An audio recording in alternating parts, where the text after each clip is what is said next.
Well, less than a week since taking in a foster dog, a local mom is crediting the pit bull with saving her son's life after the dog detected the boy's blood sugar was dropping. Fox 9's Bill Keller's here with the story of an unlikely hero, Bill, and all sorts of surprises in this one. Yeah, I mean, think about this, Jeff. The woman had just rescued this dog from the Minneapolis Animal Control hours before that dog was to be put down. Now it seems the dog has sort of returned the favor.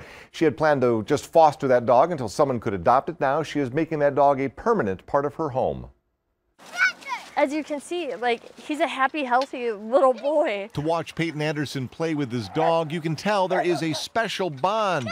But his mother didn't know how special until last week, when Tater Tot alerted her in the middle of the night that her 4-year-old son was not well. He just seemed kind of weird, he wasn't really coherent, deliriously tired. Christy Smith had only picked up the 10-month-old pit bull rescue a few days earlier, but the dog could sense something was wrong, licking and jumping on the boy who wouldn't wake up. And he kept on whining and barking and running between the two of us, so I checked on him, and he was barely breathing. She rushed him to the emergency room where doctors began running a battery of tests before they discovered his blood sugar was dangerously low. If his blood sugar was that low, he may have been producing ketones.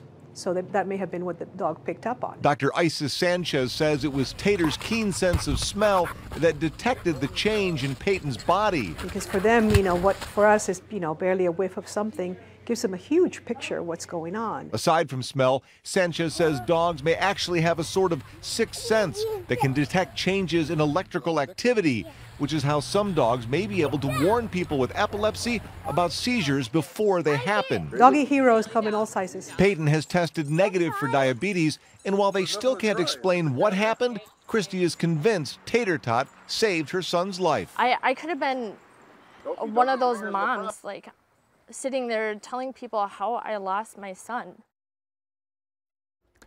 Yeah, amazing with all the experience that Christy has gotten fostering pit bulls. She is still in disbelief, Jeff, of just how special this one is. And the veterinarian says that Tater Tot would be a great candidate to try what they call nose work, kind of almost like a new agility where they work on finding smells. Yeah, well, there's so many dogs who are trained in a variety of aspects for detecting all sorts of medical situations. But interesting that this little guy apparently didn't have diabetes, but his blood sugar goes low. Yep. And he goes into ketoacidosis. Exactly. And of course, his body, again, I've got a very bad sniffer. I can barely tell when there's a candle in the room, but those dogs can tell that there's something very, very different going on. Again, alerting to that mother. And again, he has no really prior relationship with this family, only been in the house for a week or so, but looks like he's going to be there for quite some time. A good story involving a pit bull.